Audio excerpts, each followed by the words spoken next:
In the interim, could I ask Tom Cox to perhaps join me and say a few words on the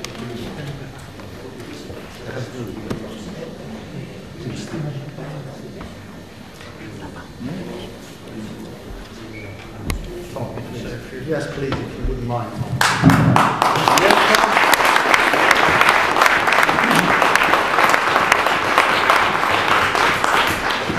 Peter, dear friends, I always feel, although I am no longer a member of Parliament, I have a duty to come to these meetings. I'm lucky in that I live in London, but even if I didn't, I would go out of my way to be here, because I believe what is so essential for the Greek Cypriot community in this country and in Cyprus is to know that their friends of many, many years have and never will desert them. And that's why I come to these meetings. I listen with great interest to the comments that we've heard this evening.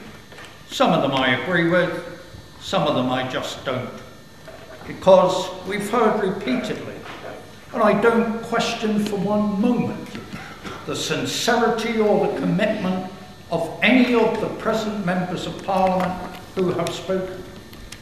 But Peter, we've heard it all before. We've heard it time and time again. And it's all on the record. All of you here, you can find the records here in Parliament following the events of the invasion and the occupation, the countless debates there have been, the early day motions there have been, the questions there have been about the government's policy towards Cyprus, be it a Conservative government or a Labour government.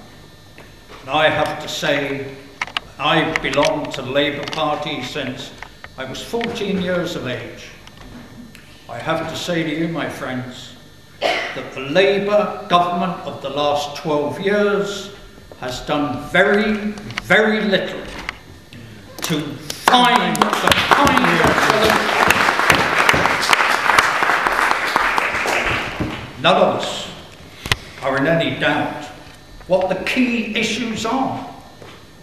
They've been explained here this evening.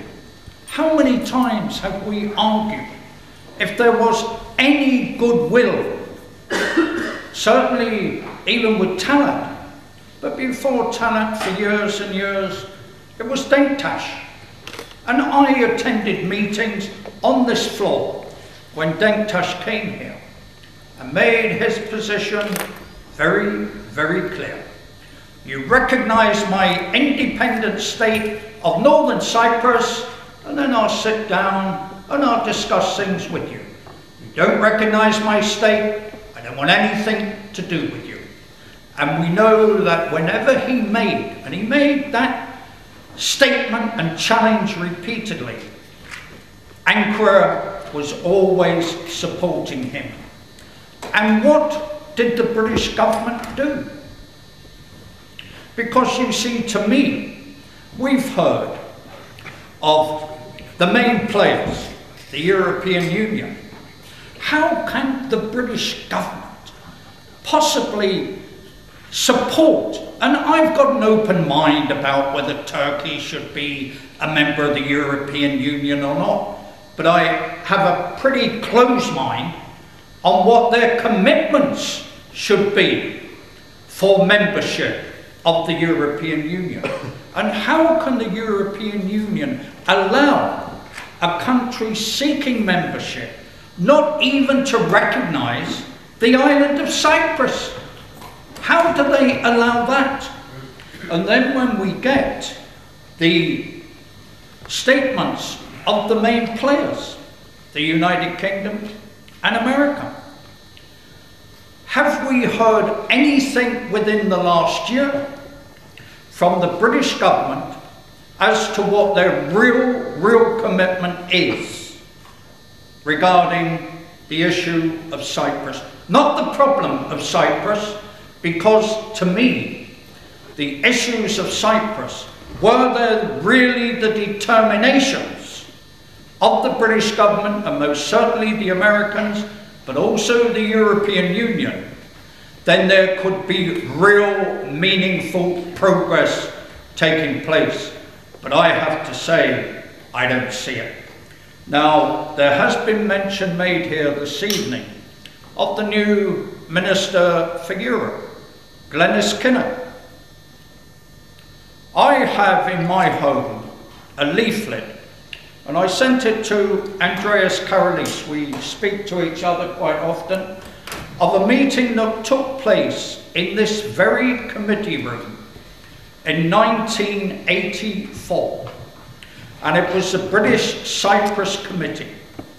And the chairman was Norman Atkinson, who I met at a meeting today here in the House of ex-members. The two speakers was Jim Lamond, who was a member for Oldham, and myself. But the main speaker was Neil Kinnock, the leader of the Labour Party. And I have to say, in my view, and I know the outstanding work that Robin Cook did, but in my view, the only real friend Cyprus has had since its invasion here in this Parliament as a leader was Neil Kinnock, because Neil went out of his way time and time again to promote the kind of settlement that all of us want here. Now, Glenis is now the Minister for Europe, a very talented woman with a wide range of knowledge of European affairs. But I really do hope that Glenis is going to be given power by Gordon Brown to play the kind of role that I'm sure she would like to play. Because I have to say to you, my friends, during the 12 years that this government has been in power, there have been 11 ministers for Europe. 11 ministers for Europe in 12 years. How many of you could even name half a dozen of them? So I really hope that with Glenis now the Minister for Europe, there is going to be real power given to her, because I'm sure she will work with certainly the President of the Republic, obviously Mr. Talat, but I also hope that in the coming months, and I really wonder what I'm about to say will happen, in view of the fact we know we are already in the early stages of the next election, which party will cut more than the other party? Where do we really think Cyprus is going to figure over the next few months until the election? So I close by saying this. What David and Andy were saying, David Leppard and Andy were saying, and others, Teresa, about making sure that in the next Parliament there will be new members, irrespective of what party they represent, who will have a commitment to Cyprus. Because I've seen it. Andy has been here a long while. David has been here a long while. Teresa has been here quite a few years now.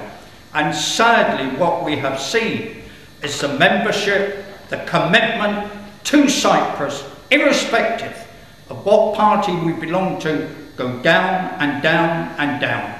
And that, my dear friends, and that, Peter, you know, is what all of us have got to make sure does not continue, that after the next election people will say, well, I don't know anything about Cyprus.